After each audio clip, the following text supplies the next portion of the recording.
Olá, esse é o vídeo da aula 8 de M62 sobre funções. Então esse é o roteiro da aula. Nós iremos começar com funções, depois exemplos de uso de funções e por fim alguns exercícios. Um aspecto importante na resolução de um problema complexo é conseguir dividi-lo em subproblemas menores. Sendo assim, ao criarmos um programa para resolver um determinado problema, uma tarefa importante é dividir o código em partes menores, fáceis de serem compreendidas e mantidas. As funções nos permitem agrupar um conjunto de comandos que são executados quando a função é chamada. Nas aulas anteriores, nós vimos alguns exemplos de uso de funções. Então, por exemplo, o range, o sum, o min, o len, entre outras. Agora vamos nos aprofundar no uso de funções e aprender a criar nossas próprias funções. Então, por que usar funções? Usar funções evita que os blocos de programa fiquem grandes demais e, por consequência, difíceis de ler e entender. Separar o programa em partes que possam ser logicamente compreendidas de forma isolada. Permitir o reaproveitamento de código implementado por você ou por outros programadores. Além disso, evitar que um trecho de código seja repetido várias vezes dentro de um mesmo programa, evitando inconsistências e facilitando alterações. Então, para definir uma função, nós usamos o comando def. Para os nomes das funções, valem as mesmas regras para os nomes de variáveis. Então, por exemplo, nós temos aqui a definição de uma função, então usamos o comando def, o nome da função, que chama imprime mensagem, e toda função terá o abre e fecha parênteses e os dois pontos. Dentro da função vale a mesma regra de indentação dos outros comandos, como os comandos condicionais e os comandos de repetição. Então, essa função, ao ser chamada, irá apresentar aqui um print com a minha primeira função. Então, ao chamarmos a função, então podemos chamar a função da seguinte maneira: é o nome da função e abre e fecha parênteses. Como resultado, será impresso minha primeira função.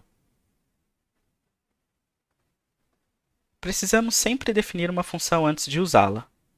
Então, por exemplo, nós definimos a mesma função, a imprime mensagem, mas antes iremos fazer a chamada dessa função.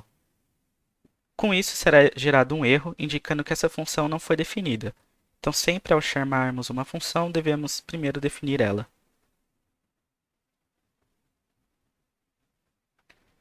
Uma função pode ser redefinida, e para isso basta declararmos outra função utilizando o mesmo nome, mas não necessariamente com o mesmo comportamento. Então, por exemplo, temos aqui a função imprime função. Redefinimos ela, então o mesmo nome, imprime mensagem. E aqui, dentro dessa redefinição, nós colocamos um outro print com a minha primeira função foi redefinida. E como resultado, quando chamamos a função imprime mensagem, o resultado será minha função foi redefinida, já que fizemos a redefinição dela na sequência do código. O escopo de uma variável é o local do programa onde ela é acessível. Quando criamos uma variável dentro de uma função, ela só é acessível nesta função. Essas variáveis são chamadas de variáveis locais. Então, por exemplo, nós temos aqui a função imprime mensagem, e dentro dela nós definimos uma variável chamada mensagem que possui o valor variável local. E na sequência é feito o print dessa mensagem. Então, ao chamarmos a função imprime mensagem, será impresso variável local.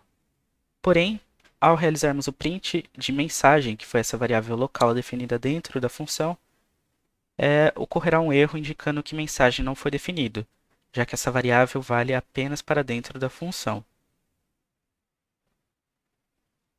Quando criamos uma variável fora de uma função, ela também pode ser acessada dentro da função. Essas variáveis são chamadas de variáveis globais. Então, por exemplo, nós temos aqui a variável mensagem, que possui o valor variável global. Dentro da função imprime mensagem, nós podemos fazer um print da variável mensagem, que é uma variável global. Então, ao chamarmos imprime mensagem, será impresso variável global, já que essa variável pode ser acessada dentro da função. Da mesma forma, se realizarmos um print fora dessa função, será impresso também variável global, já que essa variável também pode ser acessada fora da função, por ser uma variável global. Uma variável local com o mesmo nome da variável global esconde a variável global. Então, por exemplo, nós temos aqui a variável global a, que possui o valor 1, e dentro da função imprime, nós temos uma outra variável, só que uma variável local com o mesmo nome, com o nome a, que possui o valor igual a 5. Então, ao chamarmos a função imprime, será impresso a variável local que escondeu a variável global. Então, será impresso o valor 5. Porém, ao realizarmos um print fora da função imprime, da variável a, o resultado será 1, já que ela é atribuída aqui para a variável global.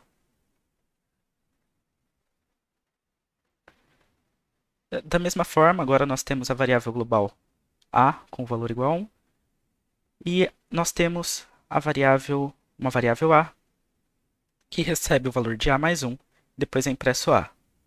Porém, quando chamamos a função incrementa, será atribuído um erro indicando que a variável global a não possui um valor atribuído antes dessa definição. Então, ele não sabe o valor desse a para fazer a mais 1 e atribuir novamente para a, já que essa variável a é uma variável local. Para isso, nós podemos fazer como este exemplo. Então, aqui nós temos a variável a global, que possui o valor igual a 1. E dentro da função, nós atribuímos um valor para a variável local a igual a 12. E podemos fazer assim a mais 1 e atribuir novamente a. Então, o resultado será 13.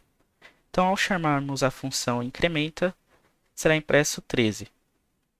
E ao chamarmos o print com o valor a, então esse a sendo a variável global, o resultado será 1.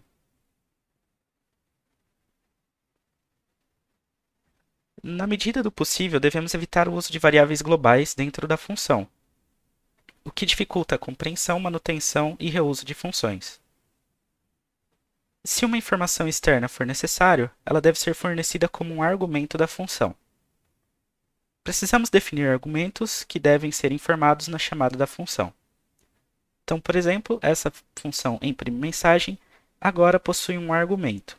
Então, esse valor vai vir como um parâmetro da função. E esse argumento será impresso dentro de um print. Então, agora, essa função ela espera que venha alguma coisa dentro, alguma variável dentro. Então, com isso, nós podemos, por exemplo, atribuir uma variável bom dia, que tem a string bom dia, e podemos chamar imprime mensagem passando essa variável bom dia como um parâmetro. Então, sendo assim, ao passarmos essa variável bom dia como parâmetro, será feito o casamento com essa variável mensagem. Então, dentro dessa função, a variável mensagem é referente a esse valor de bom dia. Então, será impresso o valor de bom dia. O escopo dos argumentos é o mesmo das variáveis criadas dentro da função. Então, essa variável mensagem, por exemplo, é uma variável local. Uma função pode receber qualquer tipo de dado como argumento. Então, por exemplo, nós temos uma função que recebe dois argumentos, o valor de x e o valor de y, e é feito um print da soma de x mais y. Então, no primeiro exemplo, nós estamos chamando a função passando 2 e 3. Então, 2 é referente ao valor de x e 3 é referente ao valor de y. Então, ao fazermos um print, o resultado será 5. Próximo exemplo, agora estamos passando 2 e 3, mas no formato de string. O resultado será 23, já que é feita uma concatenação de strings. E por fim, passamos o valor 2 e o valor string 3, e com isso será apresentado um erro, indicando que não é possível fazer uma operação com o operador mais entre um inteiro e uma string. Podemos escolher atribuir explicitamente os valores aos argumentos através do argumento igual valor, mas essa atribuição devem ser as últimas a serem feitas. Então, por exemplo, Agora nós temos a função imprime subtração, com o valor de x e o valor de y, e é feito x menos y. Primeiro exemplo de chamada, então passamos o valor 1 e o valor 4, então 1 é o x, y é o 4, 1 menos 4, o resultado é menos 3. Podemos também definir que o argumento y terá o valor igual a 4, dessa seguinte forma. Então, com isso, o x será 1 e o y foi definido como 4, e o resultado é menos 3 também. Podemos inverter a ordem, por exemplo, e falarmos que o y é igual a 1 e o x é igual a 4. E dessa forma, o resultado será 3. E como foi dito anteriormente, essa atribuição por argumento igual a valor deve estar apenas no final, então deve ser as últimas atribuições a serem feitas. Então, por isso, como estamos fazendo a atribuição no início, será apresentado um erro indicando esse problema. Quando não informamos o número correto de argumentos, obtemos um erro. Então, por exemplo, temos a função imprime soma, que vimos anteriormente. Então, ao chamarmos imprime soma passando apenas um argumento, será impresso um erro indicando que imprime soma não está recebendo um valor do argumento y. Da mesma forma, ao chamarmos imprime soma passando 1, 2 e 3, será impresso um resultado indicando que imprime soma possui apenas 2 argumentos, mas ele recebeu 3 argumentos. Podemos informar valores padrões para alguns dos argumentos. Então, para isso, por exemplo, nós podemos usar essa atribuição durante a definição da função, indicando que o valor padrão para o y será 0, caso não seja informado. Os argumentos com valores padrões não precisam ser explicitamente passados na chamada da função. Então, por exemplo, ao chamarmos imprime soma passando apenas um argumento, esse argumento foi atribuído para o x e o valor do y já foi definido como padrão, sendo igual a 0. Então, como resultado, temos o valor, a saída 1, o print do valor 1. Da mesma forma, podemos fazer um imprime soma passando 1 e 0. Então, esse 1 foi para o x e agora o y nós iremos utilizar o valor 0. E o resultado também será 1. E por fim, podemos chamar novamente imprime soma passando 1 e 2. Então, 1 foi para a variável x, o 2 foi para a variável y. Então, ao invés de usarmos o 0, que é o padrão, iremos usar 2 no valor de y, já que ele foi definido pela chamada da função. Então, como resultado, teremos o valor 3. Os argumentos funcionam como atribuições. Quando passamos variáveis associadas a tipo simples, qualquer alteração no argumento não altera a variável original. Então, desse jeito, nós temos aqui uma função chamada incremento argumento, que recebe um parâmetro x. Dentro da função é feito x é igual a x mais 1, então incrementamos um valor no valor de x, depois é feito um print de x. Dessa forma, podemos aqui atribuir para a variável a o valor 1 e chamar o incremento argumento com o a. Então, o a vai ser atribuído ao valor x, então o a vale 1. Então, 1 veio para a variável x. Inicialmente começa como 1. E depois é feito o incremento. Então, 1 mais 1, o resultado foi para a variável x. Então, x vale 2. Ao realizarmos o print, o resultado será 2.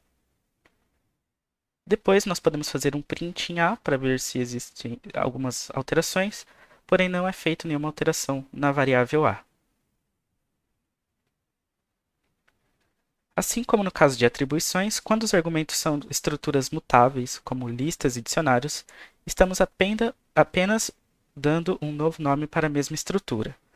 Então, por exemplo, nós temos aqui a função duplica o último, em que recebe uma lista. Dentro dessa função, essa lista irá fazer um append da última posição dela e será feito um print. Então, podemos definir uma lista com a variável números, com os valores 1, 2, 3 e 4. Ao chamarmos o duplica último, passando essa lista de números, o resultado será 1, 2, 3, 4 e 4. Porém, números é uma lista e é uma estrutura mutável. Então, ao realizarmos um print de números, o resultado também foi influenciado pela função. Então, a variável números possui 1, 2, 3, 4 e 4. Então, assim como nos casos das atribuições, não queremos que a estrutura original seja modificada. Podemos, então, criar uma cópia da estrutura usando o método copy. Então, a mesma função, o duplica último, a mesma lista, números, e aqui, ao invés de passarmos a lista, podemos passar uma cópia através do método copy. Então, a lista que foi passada como parâmetro no duplica último é essa lista, 1, 2, 3, 4. E o resultado foi a duplicação do último número, então nós temos 1, 2, 3, 4 e 4. Porém, agora, ao realizarmos o print da variável original, que é números, o resultado será 1, 2, 3 e 4. Uma função pode retornar um valor. Para determinar o valor retornado, podemos usar o comando return. Então, por exemplo, nós temos aqui uma função mensagem, que não recebe nenhum parâmetro, nenhum argumento. E dentro dela temos um return com a string mais uma função. Então, essa string mais uma função será retornada como resultado desta função. Então, podemos chamar mensagem e atribuir o retorno dessa mensagem, dessa função mensagem. Então, o retorno será essa string mais uma função para a variável x. Então, ao realizarmos o print de x e também do tamanho de x, então x é mais uma função, a string mais uma função, e o tamanho é 15. Além disso, nós podemos usar tuplas para retornar múltiplos valores. Então, aqui nós temos a função soma e subtração, que recebe x e y. E podemos dar um return de uma tupla. Então, o primeiro valor da tupla é a soma, x mais y. E o segundo valor é a subtração, x menos y. Então, ao chamarmos soma e subtração com o valor 4 e 1, será retornado dois valores, o da soma e o da subtração. Sendo assim, nós podemos atribuir o que foi retornado em duas variáveis, soma e subtração. Depois nós podemos fazer um print nas variáveis soma e subtração, e como resultado nós temos 5 e 3. Quando não utilizamos o comando return ou não informamos nenhum valor para o return, a função irá retornar o valor known. Então, por exemplo, temos aqui uma função soma de x e y, recebe o argumento x e o argumento y. Nós fazemos a soma de x e y e salvamos o resultado na variável z. Outra função, a função subtração, que recebe novamente o parâmetro x e o y. E novamente agora z recebe o resultado de x menos y, e agora temos um return sem nenhum valor. Então, ao realizarmos a soma de 2 e 3 e retornarmos o valor dessa soma na resposta 1, e chamarmos a função subtração novamente com 2 e 3 e retornarmos o valor para a resposta 2, ao realizarmos o print do conteúdo das variáveis resposta 1 e resposta 2, teremos known e known. O comando return interrompe a execução da função, ou seja, nenhum outro comando da função é executado. Uma função pode ter múltiplos comandos return, mas apenas um deles será executado. Então, por exemplo, temos aqui uma função que chama retorna soma, onde recebe o argumento x e o argumento y. Dentro da função é feita a soma de x mais y e atribuído o valor a z. Depois nós temos um return de z. E assim que é retornado, então assim que temos um comando return, o que está abaixo dessa função não será executado. Então esse print, esta mensagem não será impressa, de fato não será impressa. Então, ao realizarmos a chamada de retorna soma com 2 e 3, dentro de um print o resultado será 5 e essa função não é impressa, já que o return faz a função não executar o que está abaixo deste comando. Para manter o código bem organizado, podemos separar todo o programa em funções. Então, neste caso, a última linha de código contém uma chamada para uma função principal, que por convenção é chamada de main. Então, aqui nós podemos definir uma função main. e realiza o comando print, que faz a execução da função main. Então, ao chamarmos main, será feito o print dessa execução da função main. Como a chamada da função main fica no final do código, não precisamos nos preocupar com a ordem em que as funções são definidas. Então, por exemplo, podemos definir a função main com uma função 1 e uma função 2. Depois da função main, podemos definir a função 2 e a função 1, então a ordem aqui não importa, já que a chamada de main será feita apenas no final do código. Então aqui está feita a chamada de main lá no final do código. Então main, iremos para essa função, e dentro dessa função, primeiro é executada a função 1, que imprime execução da função 1, depois é executada a função 2, que imprime execução da função 2.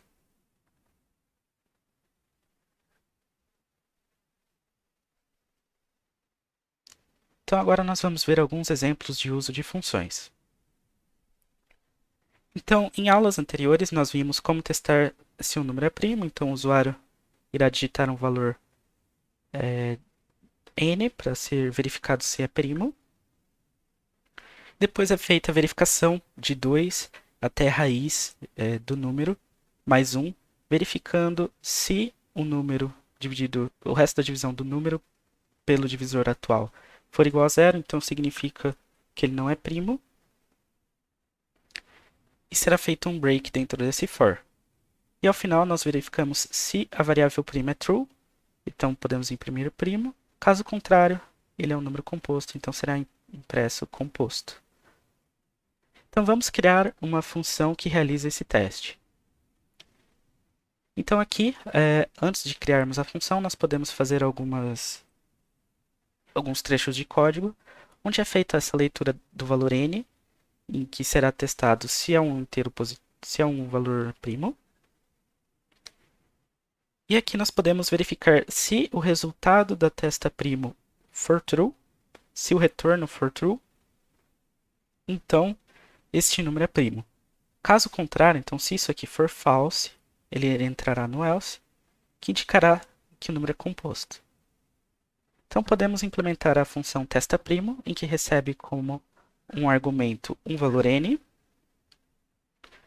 Então podemos utilizar o mesmo conceito do slide anterior, onde inicializamos o primo como true, depois percorremos cada um dos números de 2 até a raiz de n mais 1, verificando se o resto da divisão de n por esse divisor é igual a zero. Caso seja zero, então o primo é false, então ele não é primo. E podemos fazer um break desse for. E ao final podemos retornar o resultado de primo, sendo true ou false. Porém, podemos alterar o código e ao invés de fazer um break, podemos utilizar um return false, indicando que se isso aconteceu, então ele já não é primo, então podemos retornar um false. Caso contrário, então caso ele percorreu todos os valores deste for e nenhum o resto da divisão for igual a zero, podemos retornar um true lá no final do for. Usando esta função, vamos escrever um programa que imprime os n primeiros números primos. Então nós temos a função testa_primo, que nós vimos no slide anterior. Agora, o usuário irá indicar um valor n, indicando quantidade de números primos que precisam ser calculados. Além disso, podemos inicializar um candidato, o primeiro candidato sendo o valor 2. Então, a partir disso, nós podemos chamar diversas vezes a função testa_primo. Então, para isso, nós podemos usar um comando de repetição while. Então, enquanto a quantidade de números primos para serem calculados for maior do que zero, nós fazemos o testa_primo do candidato. E se isso for verdade, é impresso o candidato, indicando que ele é primo. E diminuímos 1 na quantidade de números primos para serem calculados. Independente do if, nós podemos aumentar o candidato em uma unidade, então 2 vai para 3, 3 vai para 4, assim sucessivamente. E será repetido todo esse processo até que o n seja igual a zero. As funções aumentam a clareza do código. Também tornam mais simples as modificações no código. Exemplo: melhorar o teste de primalidade. Então, podemos testar se o candidato é um número par. Se for ímpar, testar apenas divisores ímpares, como 3, 5, 7 e assim por diante. O uso de funções facilita a manutenção do código. Neste caso, basta alterar a função testa_primo. Então, nós podemos alterar a função testa_primo para primeiro fazer a verificação se o número ele é par. Se ele for par e for o número 2, será retornado true, indicando que esse número 2 é um número primo. Caso contrário, é retornado false, indicando que os outros números pares não são primos. Então, se ele não for par, ele irá fazer ele irá utilizar o comando de repetição for, percorrendo de 2 até raiz de n mais 1. E se o resto da divisão de n pelo divisor for igual a zero, então ele retorna false. Caso ele percorra todos os divisores e nenhum deles seja o resultado da divisão, o resto da divisão seja igual a zero, ele irá retornar true. Porém, podemos percorrer apenas os divisores ímpares, então começando de 3, indo até a raiz de n mais 1 e o passo de 2 em 2.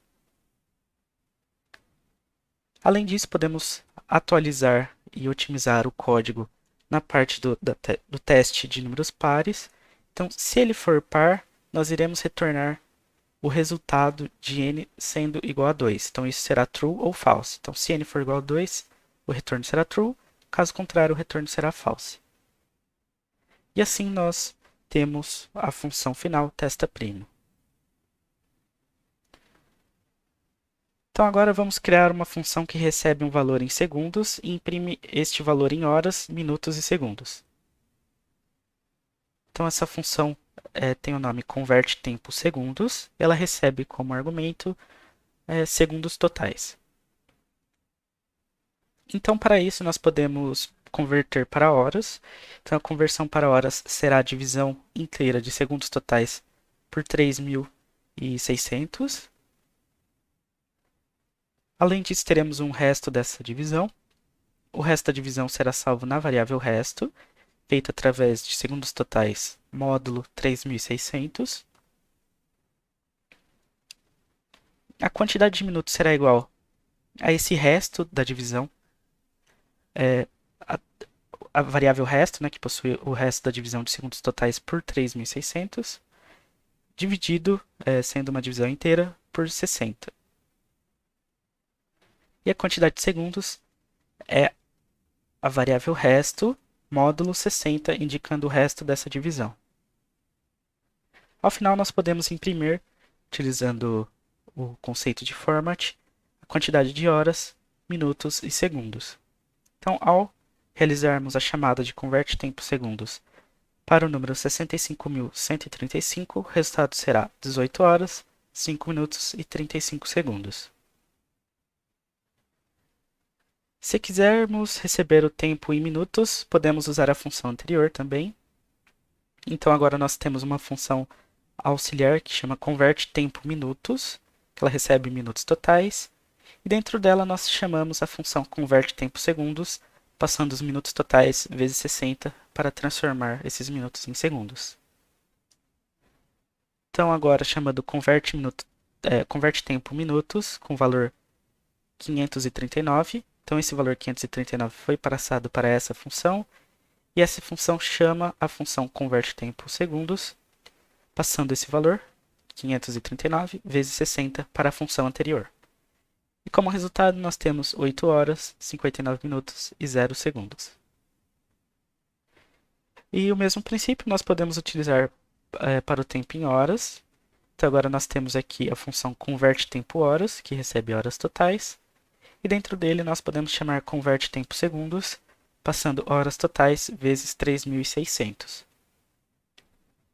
Dessa forma, ao chamarmos a função convertTempo_horas com o valor 5, o resultado será 5 horas, 0 minutos e 0 segundos. Podemos criar uma única função que recebe a unidade como argumento. Então, vamos criar um convert-tempo que recebe o total e a unidade. Então, se a unidade for segundos, nós chamamos o convert-tempo segundos com o valor total de tempo passado como parâmetro. Caso contrário, se a unidade for minutos, então nós chamamos convert-tempo segundos, passando o total vezes 60. Além disso, caso seja horas a unidade, então chamamos convert-tempo segundos, passando o total vezes 3.600. E por fim, caso contrário, então caso não entre no if, no elif e no elif, será impressa unidade inválida.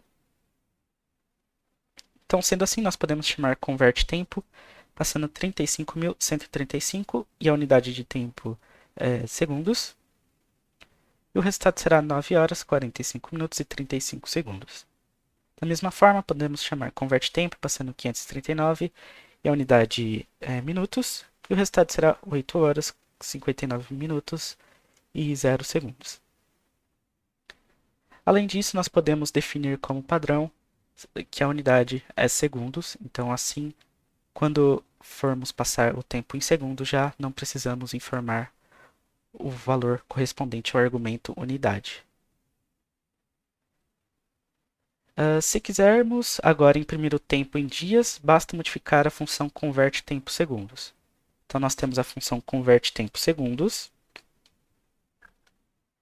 Então, podemos adicionar dias, sendo dias segundos totais, feita a divisão inteira por 3.600 vezes 24.